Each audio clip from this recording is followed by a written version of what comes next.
Preparation of salts. Preparation of soluble salts. Acid plus soluble base, alkali. The neutralization reaction is as follows. The ionic equation looks as such. Acid-base titration can be used to make soluble salts by neutralizing a given amount of alkali by an equivalent amount of acid. A conical flask contains a measured volume of sodium hydroxide solution. And an acid HCl in this case is then dropwise added through a burette and with a universal indicator in the flask that is swirled simultaneously, the amount of acid used is measured as the indicator changes color. The step is repeated with the measured volume for a pure solution.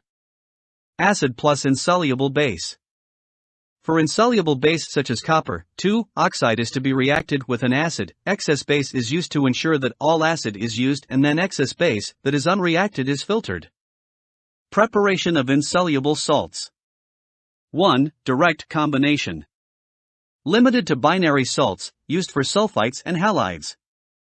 2. Precipitation. Reaction of two soluble compounds.